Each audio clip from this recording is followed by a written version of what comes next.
जय हिंद दोस्तों, आप सभी को एसके क्लासेस में स्वागत है। अगर आप लोग इस चैनल को सब्सक्राइब नहीं किए हैं तो सबसे पहले जाकर इस चैनल को सब्सक्राइब कीजिए और इस सेशन को लाइक और शेयर कीजिए।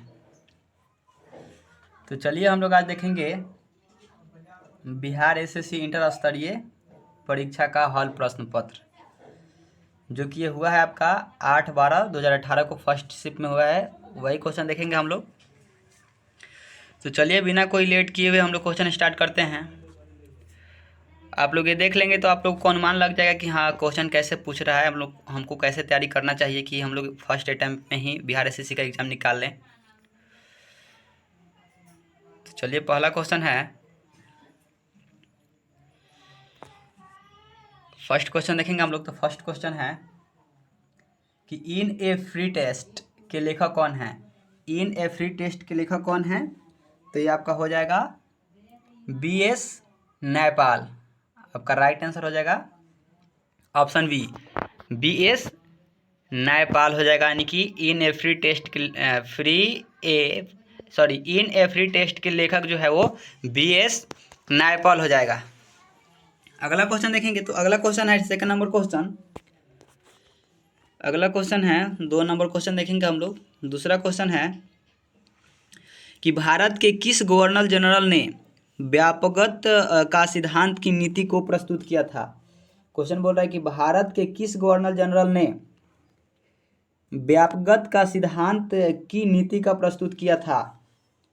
तो ये जो आपका है लॉर्ड डलहौजी, लॉर्ड डलहौजी शुरू किया था। यानी कि option C for cat is the right answer, Lord Dalhousie. यानी कि भारत के किस गवर्नर जनरल ने व्यापकत का सिद्धांत की नीति को प्रस्तुत किया था। तो ये आपका लॉर्ड डलहौजी शुरू किया था। अगला क्वेश्चन है, बिहार में जल मंदिर कहाँ अवस्थित है। बिहार में जल मंदिर कहाँ अवस्थित है। बिहार में जल मंदिर जो है वो कहाँ पे अवस्थित है। तो ये आपका हो जाएगा पावापुरी में। पावापुरी में जो है जल मंदिर अवस्थित है। तो इसका D for dog is the right answer हो जाएगा। यानी कि बिहार राज्य में जो पावापुरी राज्य है वो बिहार राज्य में पावापुरी जगह पर ये आपका जल मंदिर स्थित है। ठीक, अगला क्वेश्चन देखेंगे क्वेश्चन नंबर 4 कि किस राज्य में जेमू ग्लेशियर अवस्थित है। किस राज्य में जेमू ग्लेशियर अवस्थित है। तो ये आपके सिक्किम में है। सिक्किम राज्य में जो है जेमू ग्लेशियर और सिक्किम राज्य में स्थित है। यानी कि A for Apple is the right answer. किस राज्य में जेमू ग्लेशियर अवस्थित है। तो ये सिक्किम राज्य में स्थित है। ठीक, अगर आप लोग इस चैनल पर नए हैं तो इस चैनल को सब्सक्राइब करिए और इस सेशन को लाइक और शेयर कीजिए, क्योंकि आप इस सेशन को लाइक और शेयर कीजिएगा तो आपके साथ साथ किसी और को भी भला होगा, आपके साथ साथ कोई और भी जॉब करेगा, उसका भी घर परिवार चलेगा। तो चलिए अगला क्वेश्चन देखते हैं कि कानून द्वारा स्थापित प्रक्रिया लिया गया है। कानून द्वारा स्थापित प्रक्रिया लिया गया है। तो इसका राइट आंसर हो जाएगा आपका जापान के संविधान से। कौन सा इसका राइट आंसर होगा? जापान के संविधान से। यानी कि बोल रहा है कानून द्वारा स्थापित प्रक्रिया, कानून द्वारा स्थापित प्रक्रिया लिया गया है। तो क्या कहाँ से लिया गया है? तो जापान के संविधान से लिया गया है। कहाँ से लिया गया है? तो ये जापान के संविधान से लिया गया है। अगला क्वेश्चन देखेंगे क्वेश्चन नंबर 6 नंबर क्वेश्चन कि भारतीय वन्य जीव संस्था अवस्थित है। यानी कि कहाँ स्थित है भारतीय वन्य जीव संस्था जो है वो कहाँ पर स्थित है। तो ये देहरादून में स्थित है। कहाँ पे स्थित है? तो ये आपके देहरादून में स्थित है। यानी कि A for Apple is the right answer. भारतीय वन्य जीव संस्था जो अवस्थित है, यानी कि अवस्थित बोलिए या स्थित बोलिए, बात वही है। तो ये लोग आप मत समझिएगा कि हाँ ये गलत है या ये है वो है। अवस्थित बोलिए स्थित बोलिए, बात वही है, मतलब कहाँ पे स्थित है। तो भारतीय वन्य जीव संस्था जो है वो आपके देहरादून में स्थित है। अगला क्वेश्चन है क्वेश्चन नंबर 7, बिहार की किस नृत्य की समानता गुजरात के गरबा से है। बिहार की किस नृत्य की समानता गुजरात के गरबा से है। तो इसका राइट आंसर हो जाएगा आपका झाड़िया है। कौन हो जाएगा? झिरिया हो जाएगा। ये आपका झिरिया, यानी कि option D is the right answer हो जाएगा। यानी कि बोल रहा है कि बिहार के किस नृत्य की समानता गुजरात के गरबा से है। तो झिरिया का है। किसका है? तो झिरिया से। अगर देखेंगे क्वेश्चन नंबर 8, क्वेश्चन नंबर 8 चलिए स्टार्ट करते हैं कि भारत में कौन सी पार्टी मान्यता प्राप्त राष्ट्रीय पार्टी नहीं है। यहाँ पे देखिए क्वेश्चन कभी भी आप एग्जाम में बैठेंगे तो सबसे पहले क्वेश्चन अच्छा से पढ़ना है, ठीक। नहीं तो आपको जो क्वेश्चन आएगा, क्वेश्चन आते हुए भी गलती करके आएंगे अगर अच्छा से क्वेश्चन नहीं पढ़ेंगे तो। बोल रहा है कि भारत में कौन सी पार्टी पार्टी मान्यता प्राप्त राष्ट्रीय पार्टी नहीं है। तो ये कौन सा हो जाएगा आपका, यानी कि समाजवाद पार्टी जो है, समाजवाद पार्टी, इसको राष्ट्रीय मान्यता प्राप्त नहीं है। किसको, यानी कि option C for cat is the right answer. ये जो समाजवादी पार्टी है इसको क्या है, राष्ट्रीय पार्टी की मान्यता नहीं है, राष्ट्रीय पार्टी की मान्यता नहीं है। किसको, तो ये समाजवाद पार्टी को, ठीक। अगला क्वेश्चन देखेंगे, क्वेश्चन नंबर 9। अगला क्वेश्चन है क्वेश्चन नंबर 9। तो क्वेश्चन नंबर 9 देखेंगे क्या बोल रहा है। तो 9 नंबर क्वेश्चन बोल रहा है कि बिहार में होम रूल लीग की अध्यक्ष कौन थे। बिहार में होम रूल लीग के अध्यक्ष कौन थे। तो ये आपका हो जाएगा इसका राइट आंसर कोमौलाना थे। कौन थे, तो कोमौलाना मजहरुल हक थे। कौन थे, तो कोमौलाना मजहरुल हक थे। अगला क्वेश्चन है कि इंडिया ऑफ माई ड्रीम पुस्तक लेखक कौन है। इंडिया ऑफ माई ड्रीम पुस्तक लेखक कौन है। तो इसके पुस्तक लेखक जो हैं आपके, इसका जो पुस्तक है इसके लेखक जो हैं ये आपके महात्मा गांधी हैं। कौन है, तो महात्मा गांधी हैं। अगला क्वेश्चन देखेंगे, क्वेश्चन नंबर 11। बोल रहा है कि वह महिला जो इंडियन नेशनल आर्मी यानी कि आज़ाद हिंद फौज में शामिल हुई थी, तो कौन महिला थी। वो कौन नेशनल, बोल रहा है कि वह महिला जो इंडियन नेशनल आर्मी यानी कि आज़ाद हिंद फौज में शामिल हुई थी, कौन थी। तो आपकी थी लक्ष्मी सहगल। कौन थी, तो लक्ष्मी सहगल थी, यानी कि B for ball is the right answer. अगला क्वेश्चन देखेंगे तो क्वेश्चन नंबर नेक्स्ट है, यानी कि 12 नंबर क्वेश्चन। 12 नंबर क्वेश्चन बोल रहा है कि भारत में कौन सी पंचवर्षीय योजना हैरोल्ड डोमर मॉडल पर आधारित है। भारत में कौन सी पंचवर्षीय योजना हैरोल्ड डोमर मॉडल पर आधारित है। तो इसका राइट आंसर हो जाएगा प्रथम पंचवर्षीय योजना। कौन, तो प्रथम पंचवर्षीय योजना जो है वो हैरोल्ड डोमर मॉडल पर आधारित है। अगला क्वेश्चन है कि राष्ट्रीय प्रतीक्षा विज्ञान संस्था कहाँ अवस्थित है। राष्ट्रीय प्रतीक्षा विज्ञान संस्था कहाँ अवस्थित है। तो इसका राइट आंसर हो जाएगा आपका नई दिल्ली में। कहाँ स्थित है, तो नई दिल्ली में स्थित है। कहाँ पे स्थित है, तो नई दिल्ली में है। यानी कि राष्ट्रीय प्रतीक्षा विज्ञान संस्था जो है वो कहाँ पर स्थित है, तो ये आपके नई दिल्ली में स्थित है। कहाँ स्थित है, तो नई दिल्ली में स्थित है। अगला क्वेश्चन है क्वेश्चन नंबर 14 यानी कि 14 नंबर क्वेश्चन है। बोल रहा है कि इंद्रावती बाघ रिजर्व कहाँ है। इंद्रावती बाघ रिजर्व कहाँ है, तो ये आपका हो जाएगा छत्तीसगढ़ में है। कहाँ पे है, तो छत्तीसगढ़ में है। इंद्रावती बाघ रिजर्व कहाँ स्थित है, तो ये छत्तीसगढ़ स्थित है, छत्तीसगढ़ में स्थित है। अगला क्वेश्चन है द इनहेरिटेंस ऑफ लॉस नामक पुस्तक के लेखक कौन है।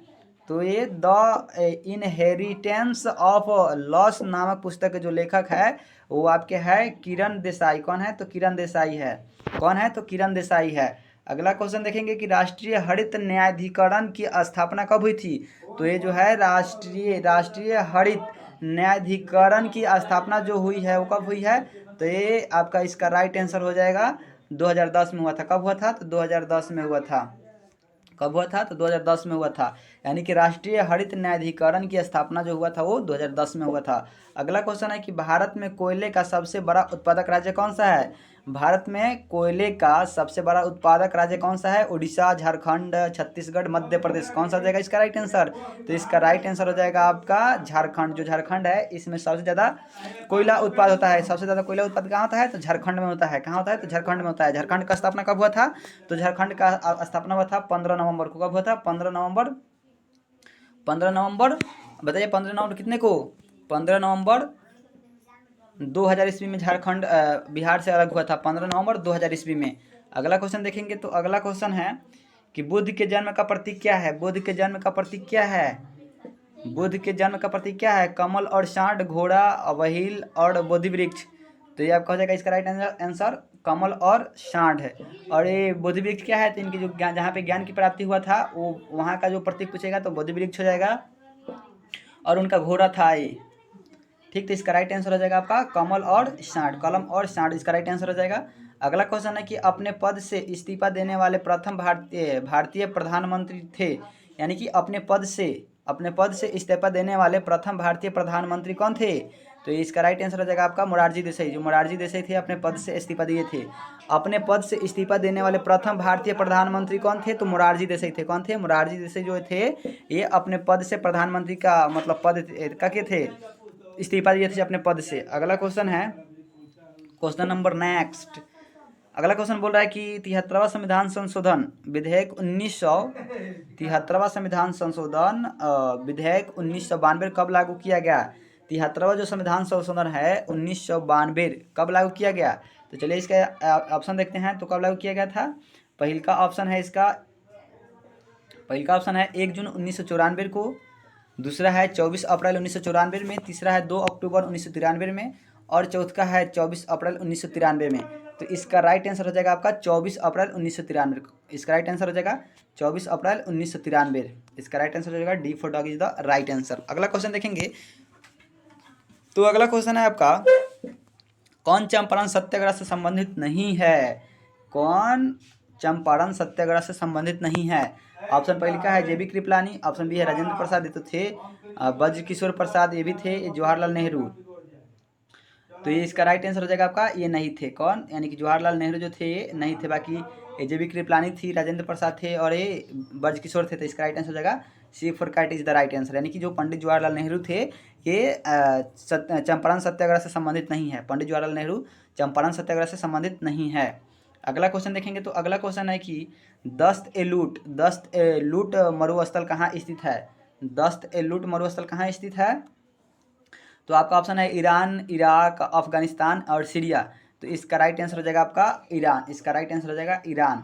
यानी कि दस्त ए लूट मरुस्थल जो है वो ईरान में स्थित है। कहाँ स्थित है? तो ईरान में स्थित है। अगला क्वेश्चन है क्वेश्चन नंबर 23 का राइट आंसर 23 क्वेश्चन है आपका रॉलेट एक्ट के संबंध में किसने कहा था कि एस एक्ट में अपील, वकील और दलील की व्यवस्था का अंत कर दिया गया।